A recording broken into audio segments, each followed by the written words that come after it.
World cup इतना लंबा होने वाला है, 1.5 महीने अब मैं आपके साथ रहूंगा, आप हमारे साथ रहेंगे।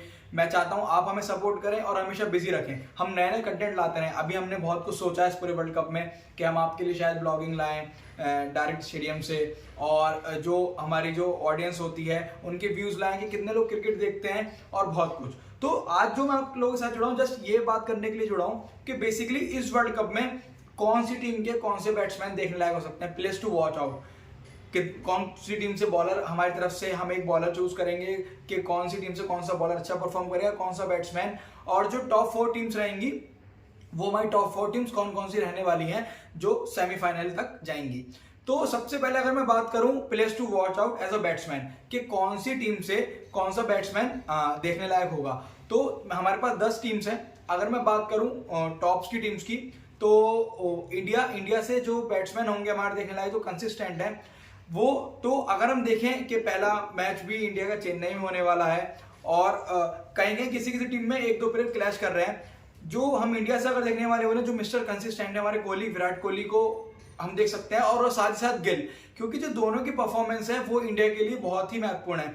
आइदर 49-50% हम लोग गिल और कोहली के साथ जाना चाहेंगे कि दोनों ही अपनी टीम के लिए अच्छा परफॉर्म करेंगे, और इन दोनों के परफॉर्म करने से ही टीम जीत हासिल करेगी। फिर अगर हम बात करें पाकिस्तान की, तो पाकिस्तान की हम बात करें तो बाबर आजम के साथ में जाना चाहूंगा। वो क्यों? क्योंकि बाबर आजम एक वर्ल्ड क्लास प्लेयर हैं, और दूसरा वो जो उनकी टेक्निक्स हैं, जो उनकी स्किल्स है बैटिंग वाली बहुत अच्छी है, लेकिन मैं उनसे भी ज्यादा पॉइंट्स देना चाहता हूं अगर खिलाती है पाकिस्तान साउथ शकील को, क्योंकि यहाँ पे थोड़ी इंटरनल पॉलिटिक्स है चल रही है। साउथ शकील एक बहुत ही टेक्निकल प्लेयर है। अगर आपने जिन्होंने भी फर्स्ट प्रैक्टिस मैच देखा था, आप वहां पे साउथ शकील के शॉट्स देखिए, क्या उन्होंने शॉट्स मारे थे विथ एन ईज। तो लेकिन मुझे लगता है इंटरनल पॉलिटिक्स की वजह से साउथ शकील शायद नहीं खेलेंगे। अगर वो खेलते हैं तो वो एक प्लेयर होंगे, अदरवाइज हमारे बाबर आजम है। फिर अगर हम बात करें ऑस्ट्रेलिया की, तो ऑस्ट्रेलिया में अगर कोई प्लेयर है हमारे फैफ 4 वाले हैं, स्टीव स्मिथ इंडिया में खेले भी बहुत हैं, और वो स्टीव स्मिथ जरूर इंडिया में रन करेंगे, तो Steve Smith players to watch out होंगे ऑस्ट्रेलिया की तरफ से। फिर अगर हम आते हैं इंग्लैंड में जो मेरे प्लेयर्स टू वॉच आउट में होंगे वो होंगे डेविड मलान। वो क्यों? टीम सारे सितारों से सजी है इंग्लैंड की, जॉस बटलर भी हैं, और हमारे जॉनी बेयरस्टो भी हैं, बेन स्टोक्स भी हैं, सब हैं। लेकिन बेन स्टोक्स की एक जो वीकनेस है वो ये है कि जब भी वो आईपीएल में खेले, इंग्लैंड में खेले, उतना अच्छा परफॉर्मेंस नहीं है बेन स्टोक्स का, तो मैं बेन स्टोक्स के साथ जाना चाहूंगा। और जॉस बटलर के साथ भी मैं जा सकता था, क्योंकि लेकिन क्या है कि जॉस बटलर अगर T20 होता तो मैं जॉस बटलर के साथ जाता, लेकिन यहाँ नहीं। लेकिन 50-50 गेम में डेविड मलान ही पूरे स्क्वाड में एक ऐसे प्लेयर हैं जो ओडीआई में खेलना जानते हैं, जो रुक के भी खेल सकते हैं, डिफेंड भी कर सकते हैं, अटैक भी कर सकते हैं। तो डेविड मलान मेरी तरफ से। अगर बात आती है न्यूजीलैंड की, तो न्यूजीलैंड की तरफ से मैं कॉनवे के साथ जाना चाहूंगा, क्योंकि वो लगातार पिछले 2-3 साल से क्रिकेट खेल रहे हैं, फिट भी हैं, कॉनवे की क्लास भी अच्छी है। विलियमसन एक अच्छा ऑप्शन है, लेकिन वो इंजरी के बाद वापस आ रहे हैं, तो उनकी क्लास पे मुझे कोई शक नहीं है, वो अच्छा परफॉर्म करेंगे, बिल्कुल करेंगे, लेकिन अप्स एंड डाउन्स आ सकते हैं। तो मैं कॉनवे के साथ जाना चाहूंगा न्यूजीलैंड में। अगर मैं बात करूं श्रीलंका की, श्रीलंका के जो बेस्ट प्लेयर हैं जिन्होंने भी अपनी इनिंग दिखाई भी है वो है कुशल मेंडिस। तो श्रीलंका से जो मेरे प्लेयर होंगे वो कुशल मेंडिस रहेंगे। अफगानिस्तान से जो मेरे प्लेयर रहेंगे बैटिंग में वो रहेंगे रहमानुल्लाह गुरबाज इसीलिए क्योंकि गुरबाज इंडिया में अभी पिछले 1-1.5 साल में बहुत ज्यादा खेले हैं।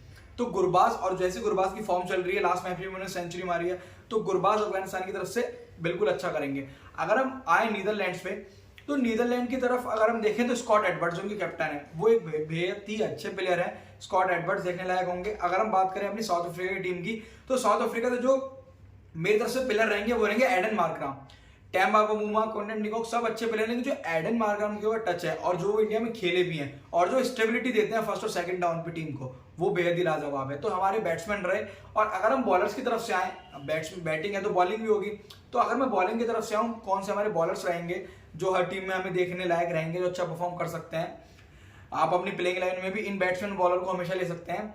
इंडिया की तरफ से हमारे जो बॉलर रहेंगे वो रहेंगे मोहम्मद सिराज। जैसा मोहम्मद सिराज का स्विंग है और जो उनकी स्पीड है, जो उन्होंने अभी लाइन एंड लाइन पे काबू किया है पिछले 2 साल में, गाबा में जो सीरीज जीती थी उसके बाद, तो सिराज होंगे। और लास्ट एशिया कप के फाइनल में उनकी परफॉर्मेंस बहुत अच्छी रही, सब लोगों ने देखी है। इंडिया की तरफ से सिराज रहे। पाकिस्तान की तरफ से जो हमारे बॉलर रहेंगे, पाकिस्तान के जो हमारे तरफ से बॉलर रहेंगे वो रहेंगे शाहीन अफरीदी इसीलिए क्योंकि इंडिया में जो जिस तरीके की पिचेस हैं और जो दुबई की पिचेस हैं वो कुछ हद तक सिमिलर हैं, और शाहीन अफरीदी का दुबई में बहुत अच्छा परफॉर्मेंस रहा था लास्ट वर्ल्ड कप में। तो मेरे हिसाब से अगर नसीम शाह होते, नसीम शाह लेकिन बाहर है। हारिस रऊफ के पास पेस है, अच्छे हैं, लेकिन इंडियन पिचेस हैं जहां पे रन बनते हैं, तो जितनी पेस के साथ हारिस रऊफ बॉल डालेंगे उतनी पेस के साथ बॉल बाहर जाएगी। तो अगर यहाँ पे बाउंस होता तो मैं हारिस रऊफ को रखता, लेकिन इंडियन पिचेस पे उतना बाउंस नहीं रहता है। तो इस वजह से शाहीन अफरीदी अगर वो स्विंग कराने में कामयाब रहे, इन स्विंग आउट स्विंग, तो शाहीन अफरीदी एक अच्छे बॉलर ऑप्शन है पाकिस्तान के लिए। उसके बाद अगर मैं ऑस्ट्रेलिया के लिए, ऑस्ट्रेलिया के लिए मैं जाना चाहूंगा, मैं पर्सनली जोश हेजलवुड के साथ जाना चाहूंगा। मैं ये नहीं कह रहा कि मिचेल स्टार्क अच्छे बॉलर नहीं है, 2015-2019 दोनों में लीडिंग विकेट टेकर हमारे स्टार की थे। विकेट लेने का मतलब ये नहीं होता कि वो एक बेस्ट बॉलर है। अगर आप एंड के 5 या 10 ओवर में बॉलिंग डालने आ रहे हैं तो भी आप विकेट 2-3 ले सकते हैं और लीडिंग विकेट टेकर बन सकते हैं। लेकिन कौन एक अच्छी इकोनॉमी के साथ बॉलिंग करा रहा है वो मेरे तरफ से जोश हेजलवुड रहेंगे, क्योंकि जब भी मैंने उनकी बॉलिंग देखी है एक अच्छी इकोनॉमी के साथ उन्होंने बॉलिंग कराई है। ना पैट कमिंस, ना मिचेल स्टार्क, जोश हेजलवुड। अगर हम आए इंग्लैंड में, इंग्लैंड की तरफ से मेरे जो बॉलर रहेंगे वो रहेंगे Mark Wood. Mark Wood IPL में खेले हैं लखनऊ की तरफ से, और इंडियन पिचेस कैसे खेलती है मार्क वुड बहुत अच्छे से जानते भी हैं। मार्क वुड की परफॉर्मेंस देखने लायक होगी। एक नया बॉलर इंग्लैंड का जो मैं जोड़ना चाहूंगा इनके साथ, वो है गस एटकिंसन, जो अभी आए हैं, जो लंबे कद के हैं, अच्छी बॉलिंग कर रहे हैं। तो मार्क वुड के साथ एडिशन में गस एटकिंसन को आप लोग देख सकते हैं। फिर अगर हम बात करें न्यूजीलैंड की, न्यूजीलैंड में वन एंड ओनली बॉलर है, वो है ट्रेंट बोल्ट। जैसे कि आप जानते होंगे इंडिया का जो मैच है न्यूजीलैंड के साथ वो है धर्मशाला में, और धर्मशाला का जो वेदर है वो आउटकास्ट वेदर रहता है। वहां पे बोल्ट बहुत अच्छा कर सकते हैं अपनी स्विंग के साथ। तो न्यूजीलैंड की तरफ से हम जाना चाहेंगे बोल्ट के साथ। अब हम बात करें अफ्रीका की, अफ्रीका में वन एंड ओनली बॉलर है, एक वो है हमारे कागिसो रबाडा।